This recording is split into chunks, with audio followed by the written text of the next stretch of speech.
राम राम दोस्तों, बजरंगबली हनुमान जी की जय। प्रिय श्रोताओं, आज मंगलवार के दिन सुनिए मंगलवार व्रत कथा। उससे पहले सुनिए ऋणमोचक मंगल स्तोत्र पाठ का हिंदी अनुवाद। हे मंगल देव, शास्त्रों में आपके जो नाम बताए गए हैं उनमें पहला नाम है मंगल, दूसरा भूमिपुत्र पृथ्वी से उत्पन्न, तीसरा है ऋणहर्ता कर्ज से मुक्ति देने वाला, चौथा धनपद्र धन देने वाला, पांचवा स्थिर आसन जो अपने आसन पर अडिग रहते हैं, छठा महाकाय बड़े शरीर वाले, सातवां सर्वमावरोधक सभी बाधाएं दूर करने वाला, आठवां है लोहित, नवा है लोहितांग, 10वां साम का नाम कृपा दृष्टि रखने वाला, 11वां है धरात्मज पृथ्वी से उत्पन्न, 12वां कुज, 13वां भौम, 14वां भूतद ऐश्वर्य देने वाला, 15वां भूमि नंदन, 16वां अंगारक, 17वां यम, 18वां सर्वोग्य पारक सभी कठिनाइयों हरने वाला, 19वां है वृष्टिकर्ता वर्षा कराने वाला, 20वां है वृष्टिहर्ता अकाल देने वाला,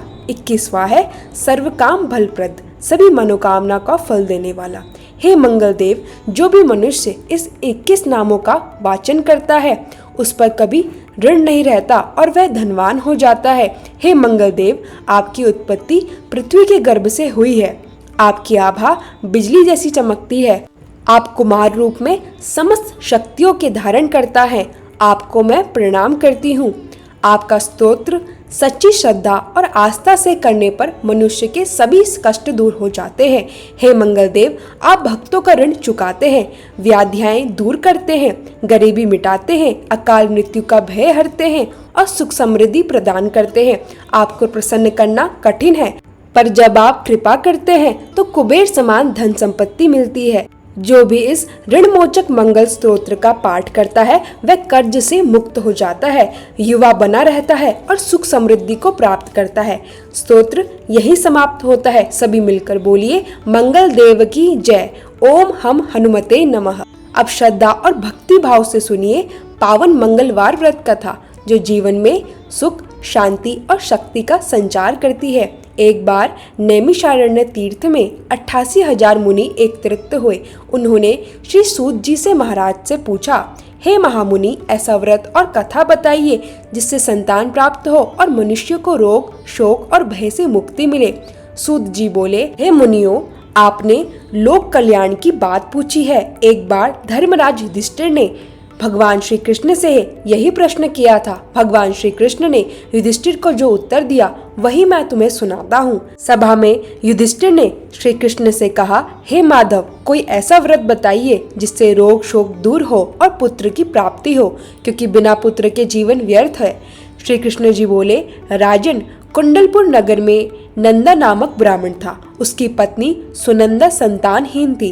वह मंगलवार को व्रत कर हनुमान जी की पूजा करके भोग लगाकर ही भोजन करती थी। एक बार कार्यवश भोग न लगा सकी, तब उसने प्रण किया, अगले मंगलवार को ही अन्न जल ग्रहण करूंगी। इस तरह वह 6 दिन तक निराहार रही। 7वें दिन मंगलवार को वह मूर्छित होकर गिर पड़ी। उसकी भक्ति से प्रसन्न होकर बजरंगबली हनुमान जी प्रकट हुए और बोले, सुनंदा, मैं तेरी भक्ति से प्रसन्न हूँ, वर मांग। सुनंदा बोली, हे प्रभु, मुझे संतान का आशीर्वाद दीजिए। हनुमान जी ने कहा, तुझे कन्या होगी और वह प्रतिदिन सोना देगी। ऐसा कहकर वह अंतर्ध्यान हो गए। जल्दी ही सुनंदा गर्भवती हुई। 10वें महीने में एक सुंदर कन्या का जन्म हुआ। नाम रखा गया रत्नावली। वह प्रतिदिन अष्टांग सोना देती थी। उससे परिवार धनवान हो गया। समय बीता। जब रत्नावली 10 वर्ष की हुई तो विवाह की चर्चा हुई। योग्य वर ढूंढा गया। पंपई नगर का ब्राह्मण पुत्र सोमेश्वर शुभ मुहूर्त में विवाह संपन्न हुआ, लेकिन रत्नावली के पिता नंदा को लोभ हो गया। उसने सोचा, रत्नावली चली जाएगी तो सोना नहीं मिलेगा, इसका पति मार्ग में ही मारा जाए तो कन्या मेरे पास ही रहेगी। नंदा ने अपने दूत से सोमेश्वर का वध करवा दिया। यह सुनकर रत्नावली बोली, पिताजी, पति बिना स्त्री का जीवन व्यर्थ है। मैं अपने पति संग सती हो जाऊंगी। चिता तैयार हुई। रत्नावली पति का सिर गोद में रखकर बैठ गई।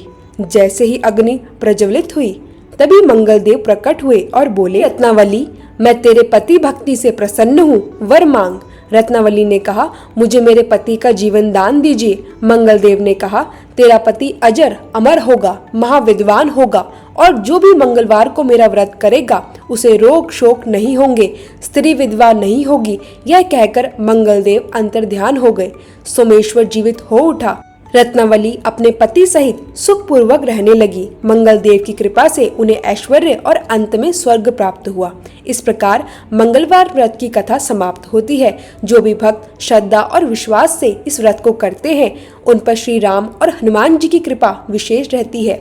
उनके जीवन में सभी दुख और भय दूर हो जाते हैं। तो बोलिए जय जय श्री राम, जय बजरंगबली, राधे राधे श्याम।